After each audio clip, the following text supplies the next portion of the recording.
Hello children, let us start our next topic of force and laws of motion. I'm going to start your Newton's first law of motion. Before I start, let me give you a little introduction how this law came into existence. I think you must have heard about Galileo Galilei. Galileo, when he was observing the motion of different types of objects, he deduced that when an object or a marble is made to fall down or made to roll down an inclined plane, then it attains, while coming down, it attains certain velocity, and if it keeps on moving with the same velocity till it reaches to the same height on the other side. Suppose children, there are two inclined planes. One is like this and the other inclined plane is like this, are of the same height. If we make the marble roll down from this inclined plane, it will come to this point, and after that it will attain, while coming down, it will attain the velocity and it will climb up the same height from which it was dropped down, and it will keep on happening if this inclined plane is frictionless. If there is a friction in this inclined plane, so definitely marble is going to stop. But if the plane is made to be frictionless, there is no friction at all, the marble will keep on moving in this manner. What happens if one side there is an inclined plane and we reduce the angle of this side inclined plane? Then what will happen? If we, or you can say, we fully, instead of having the inclined plane on this side also, let us have a horizontal surface. Again, we will make the marble to roll down this surface. Then what will happen? Marble will come down and it will keep on moving. It will keep on moving on this horizontal surface forever. Why forever? Because this is friction, these two are frictionless surfaces. There is no friction at all, neither from the air or from the surface. There is no frictionless, it is completely zero friction. There is completely zero friction. Then this stone will keep on moving forever until it attains the same height from which it was made to roll down. This was Galileo's observations. Then what happened further? Newton used Galileo's observation and he put forwarded three fundamental laws of motion. And these are known as, he gave us these three fundamental laws of motion, and that is by, there are three laws of motion given by Newton, three fundamental laws. Today we are going to read about our first, or we are going to talk about, I am going to tell you about Newton's first law of motion. In this case children, I have told you it will keep on moving forever.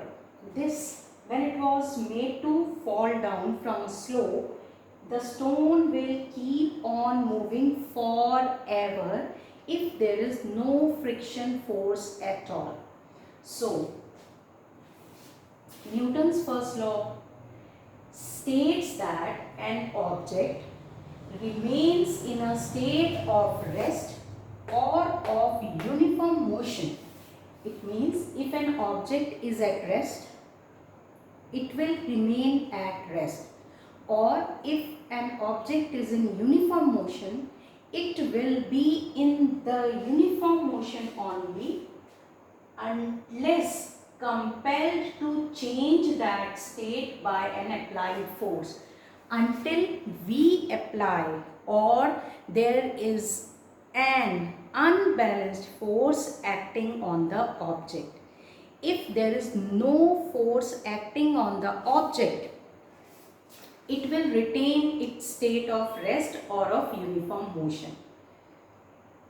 I'll make it more clear through this example. Suppose I am having a book and I have kept it on a table, children. Will the book move by itself? No. The book will not move by itself. We have to put some efforts, or we have to apply force. Which force? Muscular force, to lift the book and keep it on another place. So book has not changed its state of rest. And same is the case with this marble. If this is frictionless surface, if this is a frictionless surface, this marble will keep moving in this direction, horizontal direction, until it attains the same height from which it was dropped. As this stone is moving, it will keep on moving until or unless there is an unbalanced external force. Now in this case, what is external unbalanced force? In this case, external unbalanced force is the force of friction or the air resistance, the force exerted by the air on the object. You know, sometimes when we paddle our bicycle and the wind is blowing really fast, do you find it difficult to move in the opposite direction of the wind? Yes, you find it difficult because the air is creating a resistance in your motion. Suppose you are going this side and wind is blowing this side, this way. The direction of wind is this. What will happen? These two are in the opposite direction. The wind will create a force on the motion of your cycle and it will try to stop you. When it tried to stop you, when the force was, why it tried to stop you? Because a force was exerted by the wind on the cycle. Children, it is very difficult to attain a state of zero friction.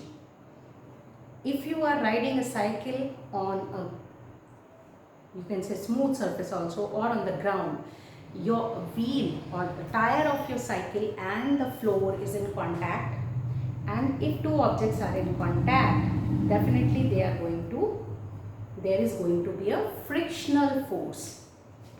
So this law is applicable in idle conditions. Idle conditions here means if there is no external unbalanced force. Here external unbalanced force means there is no force applied on the object from outside. So what is Newton's first law of motion? Newton's first law of motion states that an object tends to remain in the state of rest or of uniform motion until or unless compelled to change, until or unless compelled to change by an applied force. I hope it is clear. This law, also known as law of inertia. Why this law is also known as law of inertia? Because inertia is the property of an object, or property, or you can say its tendency. Its tendency of an object to be, or to remain in the state of rest or of motion. If an object is at rest, it tends to remain at rest, or if an object is in motion, it tends to remain in motion. This property of an object to be in the state of rest or of uniform motion is known as inertia. So that is why Newton's first law of motion is also known as law of inertia. Children, from this topic, the question that can be given to you, or the worksheet which you need to write, or the question, I will attach a worksheet also along with this video, but still I must tell you which type of questions can be asked from this part. The questions that can be asked from this part is number 1, state Newton's first law of motion, or if they have not asked you to state first law, they may also mention state law of inertia. If it is written that state law of inertia, the same thing you have to describe, that is first law of motion statement. Then what is inertia? Second question. Then what are the applications of Newton's first law of motion? Application here means where we see the utility or where we see that Newton's first law is being followed. There are few examples. I explain you in all these cases. I have written here 5 examples. In all these 5 examples, Newton's first law of motion is being followed. So that is why it is known, these are known as the applications of Newton's first law of motion. Children, third question, write the applications of Newton's first law of motion, 2, 3, 4, whatever the number. Then each application has its own reason. Each application has its own reason. So question related to the application can be given in the exam in the form of give reason. Yeah, why? In this form question can be asked. Let me explain and then I will also tell you how question can be asked from this part. Let's see, first part. When a bus or car starts suddenly, we tend to fall backward. Suddenly, if the car is started or the bus starts, you tend to fall backward. What is the reason behind that? Why do you tend to fall backward? The reason behind is that when we are sitting in a bus which is at rest, or when we are sitting in a car which is at rest, our body or our feet which are in contact with the floor, they are also, or our whole body is also at rest. But when the bus starts suddenly, what happens? Then our feet which are in contact with the bus, floor of the bus or floor of the car, then they come in motion along with the bus, because bus has started, that means it has come into motion. Same way, our body part or our feet which are in contact with the floor of the bus of the car or the car, they also come in motion. But our upper part of our body is still or tends to remain